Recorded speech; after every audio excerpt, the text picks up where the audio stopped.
Zia অর্ফানেজ trust দুর্নীতি মামলায় খালেদা জিয়া, তারেক রহমান সহ সব আসামি প্রতিহিংসার শিকার পর্যবেক্ষণ আদালতে। ছাগলকাণ্ডে আলোচিত এনবিআরের সাবেক সদস্য মতিউর রহমান স্ত্রী সহ রাজধানীর বসুন্ধরা থেকে গ্রেপ্তার নিশ্চিত করেছে ডিবি। সাজা বাতিলের আপিলের রায় আজ।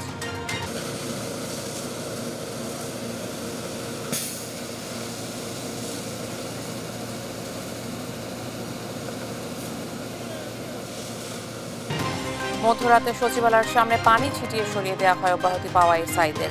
নিরাপত্তার স্বার্থেই ব্যবস্থা, দাবি পুলিশের।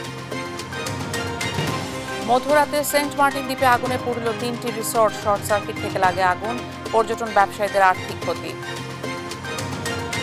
চাঁদপুরের মতলবে বাড়ছে শীতজনিত রোগের প্রকোপ। হাসপাতালে গড়ে ভর্তি 3 শতাধিক রোগী, শিশুর বাড়তি পরিচর্যার পরামর্শ। ব্রিটেনে মন্ত্রিত্ব থেকে পদত্যাগ করেই রেহাই পাচ্ছেন না টিউলিপ। দুর্নীতি অনুসন্ধানে অধিকতর তদন্তের আহ্বান ব্রিটিশ শ্যাডো হোম সেক্রেটারি। এবং রাষ্ট্রদ্রোহের অভিযোগে দক্ষিণ কোরিয়ার অভিশংসিত প্রেসিডেন্ট ইউন সুক ইয়েল গ্রেপ্তার, নিশ্চিত করেছে বার্তা সংস্থা রয়টার্স।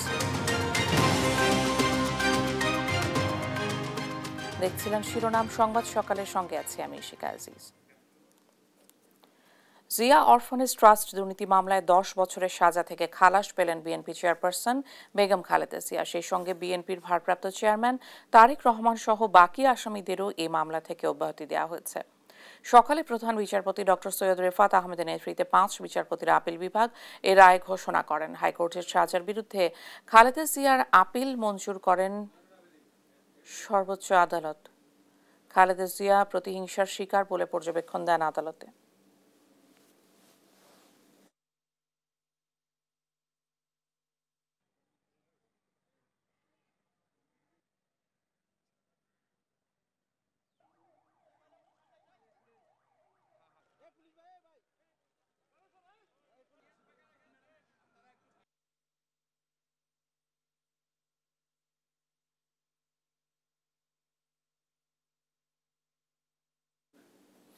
এ নিয়ে কথা বলছেন খালেদা জিয়ার আইনজীবী। আমরা সরাসরি যাচ্ছি সেখানে। যারা আপিল করতে পারেন নাই, জনাব তারেক রহমান সহ সকলকেই তিনি খালাস দিয়েছেন এই আদালত, এবং আরো বলেছেন এই সমস্ত মামলায় যে সমস্ত বেল দেওয়া হয়েছে সেই বেল বন্ড ও আর থাকলো না। তাই এই প্রসিকিউশন ছিল একটা মেলিশাস, মানে হচ্ছে একটা বিদ্বেষমূলক প্রতিহিংসামূলক, এবং তার বিরুদ্ধে প্রতিহিংসা, পুরো জিয়া পরিবারের উপরে প্রতিহিংসা, সারা বাংলাদেশের বিরুদ্ধে প্রতিহিংসা। সেই প্রতিহিংসার আজকে আমাদের দেশের সর্বোচ্চ আদালত আজকে ন্যায় বিচার করে সেই প্রতিহিংসা থেকে আমাদেরকে মুক্ত করলেন, আমাদের নেত্রীকে মুক্ত করলেন, আমাদের ভারপ্রাপ্ত চেয়ারম্যানকে মুক্ত করলেন এবং পুরো জাতিকে মুক্ত করলেন। এই জন্য আদালতের প্রতি আমরা কৃতজ্ঞ। আমরা আপনাদের প্রতি কৃতজ্ঞ এই কারণে আপনারাও দীর্ঘদিন পর্যন্ত পরিশ্রম করেছেন এবং এই মামলা নিয়ে আপনাদের 17 বছর পর্যন্ত আপনাদের অনেক কষ্ট আপনারা করেছেন, আপনারা রেগেছিলেন।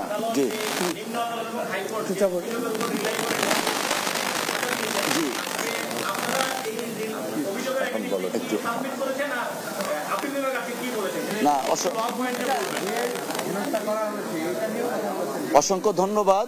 আমরা প্রথমেই মহান আল্লাহ তাআলার দরবারে কৃতজ্ঞতা জ্ঞাপন করছি। মহামান্য সুপ্রিম কোর্টের অ্যাপিলেট ডিভিশনের ফোল্ড কোর্ট থেকে দেশনেত্রী বেগম খালেদা জিয়া সহ জনাব তারেক রহমান সাহেব এবং অপরাপর সকল আসামি ন্যায় বিচার পেয়েছেন, আলহামদুলিল্লাহ।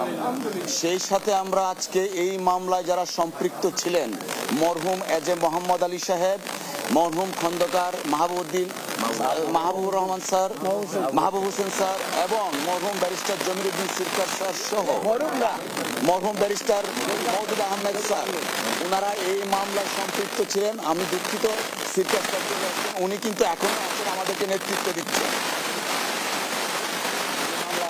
আছেন। তো আমরা বেসিক্যালি প্রথম থেকে যে কথাটা বলে আসছি, এই মামলাটা ছিল শেখ হাসিনা ওয়াজেদের ব্যক্তিগত জিঘাংসা এবং প্রতিহিংসা এবং রাজনৈতিকভাবে বেগম খালেদা জিয়া এবং তার খাটো করার জন্য, নিশ্চিহ্ন করার জন্য রাজনৈতিক চিন্তা চেতনায় এই মামলাটা দায়ের করা হয়েছিল। তিনি যখন সংসদে দাঁড়িয়ে নির্জলা মিথ্যা কথা বলতেন, তার বাসায় বেগম খালেদা জিয়া এতিমের টাকা মায়েরে খেয়েছেন। আজকে আদালতের মাধ্যমে প্রমাণিত হলো দেশনেত্রী বেগম খালেদা জিয়া ইনোসেন্ট, এবং সর্বোচ্চ আদালত বলেছেন ফাউন্ড নট গিলটি। এবং এই মামলায় যে সামাজিকভাবে দেশনেত্রী বেগম খালেদা জিয়া সহ অপর আসামিদেরকে লেবেল করা হয়েছিল, সেই ব্যাপারে আদালত অ্যাড্রেস করেছেন। ম্যালিশিয়াস প্রসিকিউশনের কথাটা আনা হয়েছে, আলটেরিয়ার মোটিভের কথা আনা হয়েছে। অর্থাৎ আজকের জাজমেন্টে প্রমাণিত হয়েছে শেখ হাসিনা তার ব্যক্তিগত রাজনৈতিক উচ্চাভিলাষ এবং ফ্যাসিজমকে প্রলং করার জন্য দেশনেত্রী বেগম খালেদা জিয়া, জনাব তারেক রহমান সাহেব সহ অপর আসামিদেরকে এইখানে অন্তর্ভুক্ত করেছিলেন। এবং পরবর্তীতে মহামান্য হাইকোর্টের একটি বিভাগ, দুঃখ লাগে, অ্যাপিলেট ডিভিশন থেকে বলে দিল 4 মাসের মধ্যে আপত্তি করতে হবে। সবকিছু ছিল পলিটিক্যাল।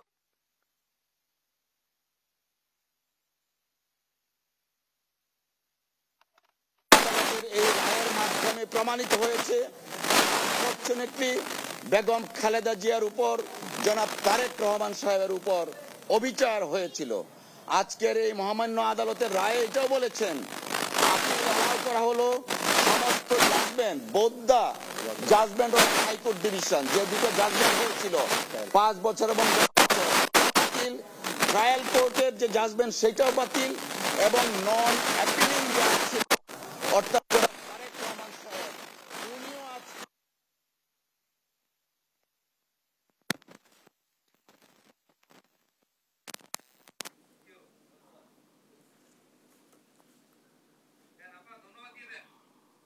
ধন্যবাদ সাবরিনা। বহুল আলোচিত ছাগলকাণ্ডে জড়িত জাতীয় রাজস্ব বোর্ডের সাবেক সদস্য মতিউর রহমান ও তার স্ত্রী সাবেক উপজেলা চেয়ারম্যান লায়লা কানিজকে গ্রেপ্তার করা হয়েছে। মঙ্গলবার রাতে রাজধানীর বসুন্ধরা থেকে তাদের গ্রেপ্তার করে পুলিশের গোয়েন্দা শাখার একটি দল। বিষয়টি নিশ্চিত করেছেন ডিএমপির মিডিয়া ও পাবলিক রিলেশনস বিভাগের উপকমিশনার মোহাম্মদ তালেবুর রহমান। গত 6 জানুয়ারি দুর্নীতি প্রতিরোধ আইন ও মানি লন্ডারিং প্রতিরোধ আইনে মতিউর রহমান, তার প্রথম স্ত্রী লায়লা কানিজ ও ছেলে মেয়ের বিরুদ্ধে পৃথক 3টি মামলা করেছে দুর্নীতি দমন কমিশন। 124 কোটি টাকার অবৈধ সম্পদ অর্জন ও সম্পদের তথ্য গোপনের অভিযোগ আনা হয় তাদের বিরুদ্ধে। মামলায় বলা হয়, আসামি লায়লা কানিজ 13 কোটি 1,58,000 টাকায় জ্ঞাত আয় বহির্ভূত সম্পদ অর্জন করেছেন। পাশাপাশি লায়লা কানিজের বিরুদ্ধে 1,53,00,000 টাকার অবৈধ সম্পদের তথ্য গোপনের অভিযোগ আনা হয়।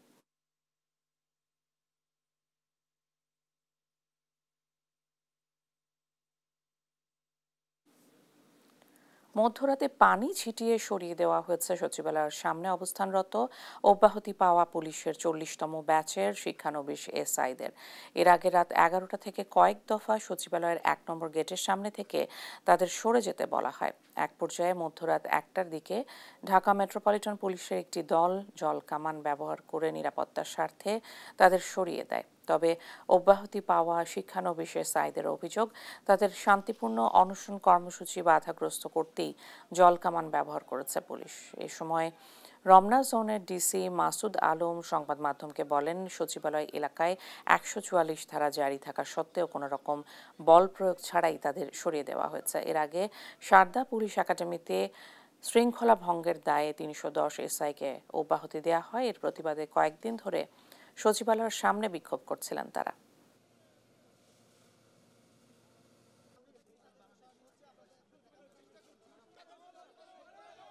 আমরা তো অধিকার আদায়ের জন্য আসছি, আমরা তো কোনো বিশৃঙ্খলাও করি নাই। সেক্ষেত্রে তারা এসে আমাদের উপরে ঠান্ডা পানি ছোড়া শুরু করে। এই শীতের কনকনে রাতে একটা মানুষ কতটা অমানবিক হইলে এই কাজটা করতে পারে। আমরা অনশনরত অবস্থায় আছি। আমরা আজকে 2 দিন থেকে অনশন, আমাদের কাছে কেউ আসেনি সরকার পক্ষ থেকে। আর আজকে আমরা পুলিশের জলকামানের শিকার হইলাম। এটা আপনারা জানেন যে একেবারে সচিবালয়ের সামনের যে রাস্তাটা, এটা পুরোটাই একটা প্রোটেক্টিভ এরিয়া। এখানে 144 জারি করা আছে সবসময়। তাদেরকে বোঝানোর চেষ্টা করছি যে বাবা তোমরা তোমাদের বাসায় যাও, প্রয়োজন হলে কালকে সকালে আসো, তোমরা রাতে থাকো না এখানে। আর রাতে যদি থাকতেই হয় সেক্ষেত্রে প্রেস ক্লাব আছে, এখানে শহীদ মিনার আছে, জাতীয় জাদুঘরের সামনে প্রজন্ম চত্বর বলে ওইখানে আছে, ওইখানে আমরা প্রোটেকশন দিব তোমাদের। কিন্তু এই সেন্সিটিভ একটা জায়গা, এখানে কোনো কিছু ঘটলে তোমরা জবাব দিতে পারবে না, আমরাও পারবো না। কক্সবাজারের টেকনাফ উপজেলার সেন্ট মার্টিন দ্বীপে আগুনে পুড়ে ছাই হয়েছে 3টি রিসোর্ট।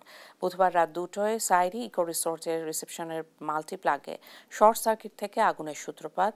মিনিটের মধ্যেই এই আগুন ছড়িয়ে পড়ে পেছনে থাকা আরও 2টি রিসোর্টে। রিসোর্টগুলো শুকনো কাঠ আর বাঁশ দিয়ে তৈরি হওয়ায় বাড়তে থাকে আগুনের লেলিহান শিখা। যৌথ বাহিনী ও স্বেচ্ছাসেবীদের প্রাণপণ চেষ্টায় রাত 4:30টার দিকে নিয়ন্ত্রণে আসে আগুন।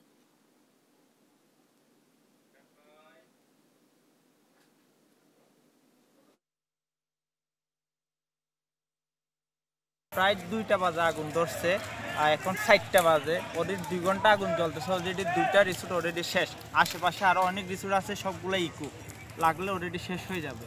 আর এখানে দ্বীপে কোনো স্পেশাল কোনো ফায়ার ফিড নাই, ফায়ার সার্ভিসের কোনো লোকজন নাই। তবে কোস্টগার্ডের যে একটা 5 সিস্টেমের যেটা ফায়ার ফিড আছে পানি সিস্টেমের, ওইটা সাগর থেকে পানি নিয়ে অলরেডি অনেক চেষ্টা চালিয়ে যাচ্ছে। পানি বালি যে যা পারে সবাই অনেক চেষ্টা চালিয়ে যাচ্ছে। অলরেডি 2টা রিসোর্ট একেবারে শেষ হয়ে গেছে। পৌষের শেষ বেলায়ও কমেনি শীতের তীব্রতা। হাড় কাঁপানো শীতে বিপর্যস্ত জনজীবন বিপাকে শ্রমজীবীরা। উত্তরের জেলা পঞ্চগড়ে জেঁকে বসেছে শীত। বুধবার তেঁতুলিয়ার সর্বনিম্ন তাপমাত্রা রেকর্ড করা হয় 9.5 ডিগ্রি সেলসিয়াস। বইছে মৃদু শৈত্যপ্রবাহ, বৃষ্টির মতো পড়ছে গুড়ি গুড়ি শিশির। সকাল থেকে কুয়াশাচ্ছন্ন পথঘাট। এদিকে কুড়িগ্রামে কুয়াশা কম থাকলেও বেড়েছে শীতের তীব্রতায়। শীতে দুর্ভোগে রয়েছেন খেটে খাওয়া নিম্ন আয়ের মানুষেরা। সময় মতো কাজে যেতে পারছেন না তারা। বিপাকে যানবাহন চালকরাও একই চিত্র। চুয়াডাঙ্গায় গরম কাপড়ের অভাবে কষ্টে পড়েছেন নিম্ন আয়ের মানুষজন।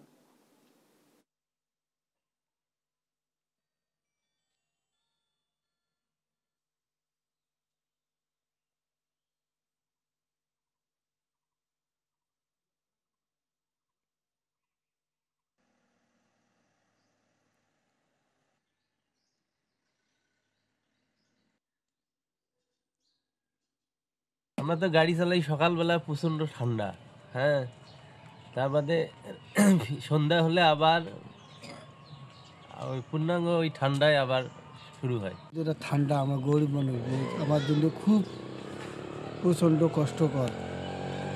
এই সন্ধ্যের থেকে সকাল পর্যন্ত এমন ঠান্ডা পড়ে, সেইরকম ঠান্ডা। চাঁদপুরের মতলব ডায়রিয়া হাসপাতালে হু হু করে বাড়ছে শীতজনিত রোগীর সংখ্যা। প্রতিদিন গড়ে ভর্তি হচ্ছেন 3 শতাধিক রোগী, যাদের বেশিরভাগই শিশু। চিকিৎসকরা বলছেন রোটা ভাইরাসের কারণে ডায়রিয়া আক্রান্ত হচ্ছে শিশুরা। তবে এতে আতঙ্কিত না হয়ে সঠিক চিকিৎসা ও শিশুদের বাড়তি যত্ন পরিচর্যার পরামর্শ তাদের। শরীফ আহমেদের রিপোর্ট, জানাচ্ছেন নুসরাত শোভা। আইসিডিডিআরবি হাসপাতাল চাঁদপুরের মানুষের কাছে পরিচিত মতলব হাসপাতাল নামে। ডায়রিয়া ও কলেরা রোগের চিকিৎসার জন্য চাঁদপুর সহ আরও কয়েকটি জেলার মানুষের ভরসার জায়গা এটি। শীত মৌসুমে হঠাৎ করেই এ হাসপাতালে বেড়েছে ডায়রিয়া আক্রান্ত রোগীর সংখ্যা। গেল 2 সপ্তাহে এখানে চিকিৎসা নিয়েছে প্রায় 5000 জন, যার মধ্যে 85% শিশু। বেশ কিছুদিন ধরেই হাসপাতালের এমন চিত্র। বাচ্চাদেরকে কোলে নিয়ে ঘন্টার পর ঘন্টা বসে থাকছেন মায়েরা। ভর্তির হিসাবে প্রতি ঘন্টায় এ হাসপাতালে চিকিৎসা সেবা দেওয়া হচ্ছে 13 শিশুকে। শিশুদের ডায়রিয়া, বমি সহ নানা লক্ষণ নিয়ে হাসপাতালে ছুটে আসছেন অভিভাবকরা। আজকে 5 দিন যাবত অসুস্থ, আমি ডাক্তারের কাছে আসছি। এখন আগে থেকে একটু আলহামদুলিল্লাহ ভালো। আমাদের বাড়ি বাকিলা, আমার বাচ্চারা আজকে 2 দিন বমি পাতলা পায়খানা, এদিকে চিকিৎসা ভালো তো এই জন্য ভর্তি করানোর জন্য আসছি। 3 দিন ধরে পাতলা পায়খানা হইতাছে। আলহামদুলিল্লাহ আমরা সাচার থেকে আসছিলাম, ঠিক আছে, এখন আল্লাহ দিলে ভালোই, তারা ওনার রিলিজ দিয়ে দিছে। মৌসুমের এই সময় শিশুদের রোটা ভাইরাস জনিত রোগে আক্রান্ত হওয়ার সম্ভাবনা বেশি জানিয়ে বাড়তি পরিচর্যার পরামর্শ হাসপাতাল কর্তৃপক্ষের। শীতের এই সময়ে শিশুদের ডায়রিয়ার প্রকোপ বাড়ে, যা সাধারণত রোটা ভাইরাস জনিত কারণে হয়ে থাকে। এই ডায়রিয়ায় শিশুর পাতলা পায়খানার পাশাপাশি জ্বর ও বমি থাকতে পারে। শিশুকে খাবার স্যালাইনের পাশাপাশি বুকের দুধ এবং 6 মাস থেকে 5 বছর বয়সী শিশুদের প্রতিদিন একটা করে 10 দিন বেবি জিঙ্ক খাওয়াতে হবে। খাবার স্যালাইন তৈরির ক্ষেত্রে অবশ্যই সতর্কতা অবলম্বন করতে হবে। এই ডায়রিয়া ভালো হতে সাধারণত 3 থেকে 7 দিন সময় লাগতে পারে, তবে আতঙ্কিত হওয়ার কোনো কারণ নেই। অভিভাবকের সচেতনতাই শিশুদের মধ্যে রোটা ভাইরাসের প্রাদুর্ভাব কমিয়ে আনতে পারে বলছেন সংশ্লিষ্টরা। নিউজ ডেস্ক, দেশ টিভি। পোষ্য কোটা বাতিলের দাবিতে শিক্ষার্থীদের দাবির মুখে তা বাতিলের ঘোষণা দেন উপাচার্য। এবার প্রাতিষ্ঠানিক এই সুবিধা বহাল রাখার দাবিতে দুদিনের কর্মবিরতি শুরু করেছেন রাজশাহী বিশ্ববিদ্যালয়ের কর্মকর্তা কর্মচারীরা। বিস্তারিত জানাতে সরাসরি যুক্ত হচ্ছেন সহকর্মী কাজী শাহেদ। শাহেদ, কি বলছেন শিক্ষকরা?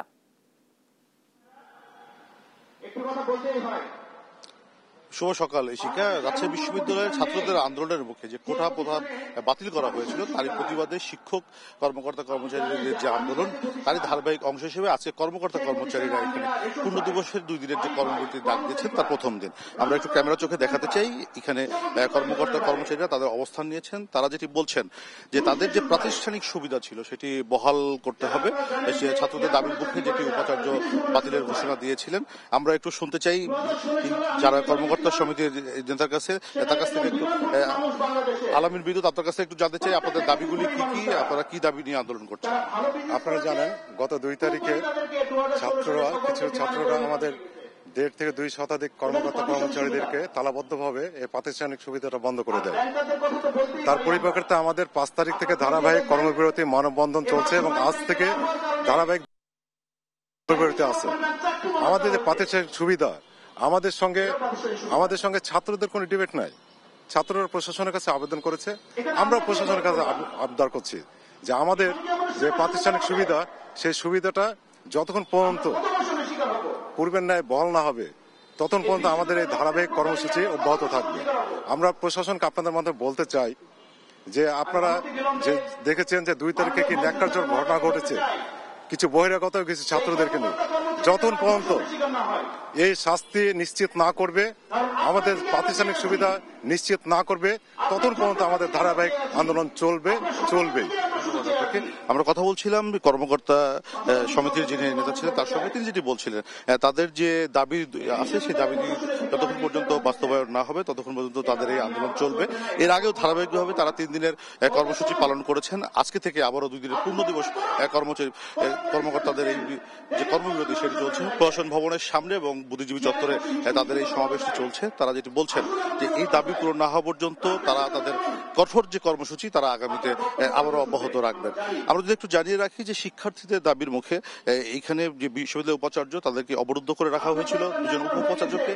তারপরেই মূলত এই যে কর্মকর্তা কর্মচারীদের এবং শিক্ষকদের যে কোটা ছিল, ভর্তি কোটা ছিল সেটি বাতিল করে, এছাড়া প্রাতিষ্ঠানিক অন্যান্য সুযোগ সুবিধাগুলি ইতিমধ্যে কোটা হিসেবে যেগুলো ছিল সেগুলো বাতিলের সিদ্ধান্ত নিয়েছে, উপাচার্য ঘোষণা দিয়েছেন।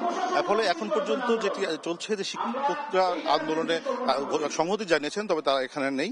এখানে কর্মকর্তা কর্মচারীরা তাদের যে কর্মবিরতি পূর্ণ দিবস দিদিদের সেদের আজকে প্রথম দিন চলছে। তো এই ছিল রাজশাহী থেকে আমার কাছে সর্বশেষ। ফিরছি স্টুডিওতে। শাহেদ, অনেক ধন্যবাদ আপনাকে। প্রাতিষ্ঠানিক সুবিধা বহাল রাখার দাবিতে রাজশাহী বিশ্ববিদ্যালয়ের কর্মকর্তা কর্মচারীদের বক্তব্য জানছিলাম সহকর্মীর কাছে। নামেই তিনি একজন প্রধান শিক্ষক, আসল কাজ ছিল প্রভাব খাটিয়ে নিজের আখের গোছানো। রাজনৈতিক ছত্রছায়া ক্ষমতার দাপটে 16 বছরে বিদ্যালয়ের বিভিন্ন খাত থেকে কোটি কোটি টাকা করেছেন আত্মসাৎ, প্রমাণও মিলেছে তদন্তে। তবে অদৃশ্য কারণে নেওয়া হয়নি কোনো ব্যবস্থা। বলছি কুষ্টিয়ার ভেড়ামারা উপজেলার হালিমা বেগম একাডেমি মাধ্যমিক বিদ্যালয়ের প্রধান শিক্ষক শফিকুল ইসলামের কথা। গত 5 অগস্ট সরকার পরিবর্তনের পর থেকে 5 মাস বিদ্যালয়ে না আসলেও নিয়মিতই তুলছেন বেতন ভাতা, জানিয়ে ক্ষুব্ধ বিদ্যালয়ের অন্যান্য শিক্ষকরা। ইরফান রানার ক্যামেরায় কুষ্টিয়া থেকে নাহিদ হাসান তিতাসের রিপোর্টে বিস্তারিত। 2008 সালে কুষ্টিয়ার ভেড়ামারা উপজেলার হালিমা বেগম একাডেমি মাধ্যমিক বিদ্যালয়ের প্রধান শিক্ষক হিসেবে যোগদান করেন শরীফুল ইসলাম। তখন থেকেই ক্ষমতাসীন দলের রাজনৈতিক নেতাদের সাথে গড়ে তোলেন সখ্যতা। এরপর থেকে 16 বছর ধরে প্রভাব খাটিয়ে বিদ্যালয়ের ফান্ডের টাকা তছরূপ, ছাত্রছাত্রীদের কাছ থেকে অতিরিক্ত ফি আদায়, সার্টিফিকেট বাবদ অর্থ আদায় সহ করেছেন নানা অনিয়ম। আত্মসাৎ করেছেন বিদ্যালয়ের কোটি কোটি টাকা।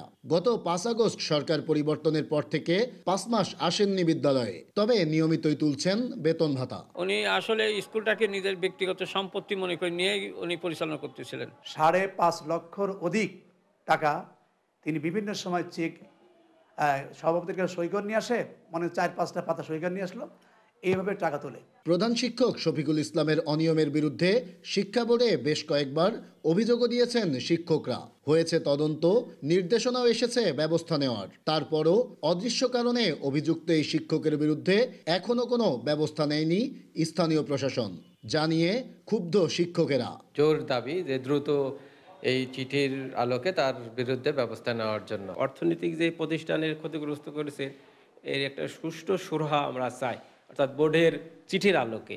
তবে অভিযুক্ত প্রধান শিক্ষক শফিকুল ইসলামের দাবি, তার বিরুদ্ধে আনিত অভিযোগের কোনো সত্যতা মেলেনি তদন্তে। এসব অনিয়ম ও দুর্নীতির সাথে জড়িত নন তিনি। ওই কমিটিতে যদি কোনো অভিযোগ থাকে তাহলে পরবর্তী পর্যালোচনা। আজ পর্যন্ত এরকম কোনো অডিট কমিটিতে আমার নামে কোনো অভিযোগ উত্থাপন হয়নি। তদন্তে অভিযোগ প্রমাণিত হলেও এ বিষয়ে উপজেলা নির্বাহী কর্মকর্তা বলছেন, তদন্ত সাপেক্ষেই তার বিরুদ্ধে নেওয়া হবে ব্যবস্থা। তার বিরুদ্ধে তদন্ত কমিটি হয়েছে এবং সেটা তদন্ত প্রতিবেদনও প্রেরণ করা হয়েছে এবং সেটার অলরেডি আরেকটা তদন্ত করার জন্য কিন্তু সহকারী কমিশনার ভূমিকা আহ্বায়ক করে জেলা থেকে কিন্তু একটা কমিটি করা আছে। তো যেহেতু কমিটি করা আছে সেটা তদন্ত হবে, সেই তদন্ত সাপেক্ষে সেই বিষয়গুলো উঠে আসবে। শিক্ষা প্রতিষ্ঠানের প্রধানের বিরুদ্ধে রাজনৈতিক প্রভাবে এমন অনিয়ম ও দুর্নীতিতে জড়িয়ে পড়ার অভিযোগ প্রশ্নবিদ্ধ করে শিক্ষা ব্যবস্থাকে। তাই অভিযুক্ত এই শিক্ষকের বিরুদ্ধে দ্রুত ব্যবস্থা নেওয়ার দাবি শিক্ষক ও স্থানীয়দের। নাহিদ হাসান তিতাস, দেশ টিভি, কুষ্টিয়া। বাগেরহাটে অবৈধ স্থাপনার কারণে সময় বাড়িয়েও বিষখালী নদী পুনঃখনন শেষ করতে পারছে না পানি উন্নয়ন বোর্ড। অবৈধ দখলদারদের দাবি, নদীর জমি না বুঝেই ক্রয় করে বাড়ি ঘর করেছেন, তাই উচ্ছেদের আগে ক্ষতিপূরণ চান তারা। পানি উন্নয়ন বোর্ড বলছে শেষ নোটিশ দেওয়া হয়েছে, অবৈধ স্থাপনা সরিয়ে না নিলে উচ্ছেদ করে খনন কাজ চালিয়ে নেওয়া হবে। সহকর্মী এস সোহানের রিপোর্ট, জানাচ্ছেন সালমা জাহান। বাগেরহাটের মোড়লগঞ্জ ও কচুয়া উপজেলা দিয়ে বয়ে গেছেন বিষখালী নদী। দীর্ঘদিন খনন না করা ও অবৈধ দখলে মৃতপ্রায় নদীটি, ফলে পানির অভাবে ফসলি জমিতে সেচের সংকট দেখা দেয়। আর্থিকভাবে ক্ষতিগ্রস্ত হতে থাকে নদী পাড়ের বাসিন্দারা।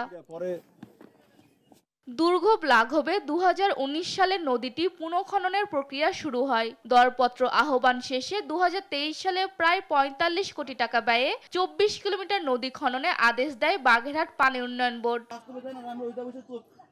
নির্ধারিত সময়ে অধিকাংশ জায়গা খনন করা হলেও দুই উপজেলার সীমান্তবর্তী রামচন্দ্রপুর ও সাগরকাঠি এলাকায় অবৈধ স্থাপনার কারণে খনন কাজ বাধাগ্রস্ত হচ্ছে।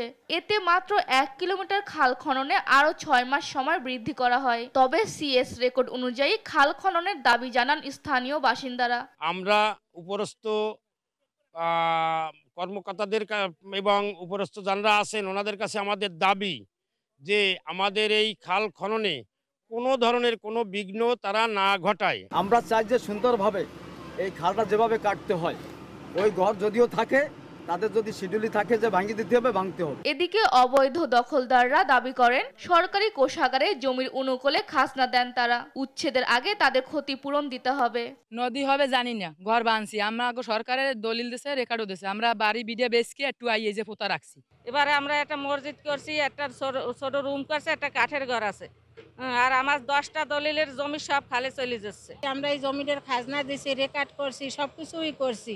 নোটিশ প্রদান ও মাইকিং করার পরেও খনন কাজে বাধাগ্রস্ত হচ্ছে বলে জানান এই সহকারী প্রকৌশলী। সিএস ম্যাপ অনুযায়ী ডিমার্কেশনও করে দেওয়া হয়েছে তাদের এখানে, তারা বিভিন্নভাবে বাধা দিচ্ছে। এই বাধা দেওয়ার কারণে আমাদের কাজ এখন আমরা কাজে প্রতিবন্ধকতা সৃষ্টি হয়েছে। দখলদাররা স্থাপনা না সরালে আইন অনুযায়ী উচ্ছেদ সম্পন্ন করা হবে বলে জানায় পানি উন্নয়ন বোর্ড। কয়েকটি পরিবার আমাদের ওই নদী দখল করে আছে, তারা আমাদের খনন কাজে বাধা প্রদান করছে। উচ্ছেদ করতে পারলে আমরা সুন্দরভাবে খালটি নদীটি খনন করতে পারবো এবং খনন করতে পারলে আমাদের যে নদী খননের উদ্দেশ্য সেটা অব্যাহত থাকবে। খনন সম্পন্ন হলে কচুয়া ও মোড়লগঞ্জের কৃষকদের মুখে আবারও হাসি ফুটবে এমন প্রত্যাশা সবার।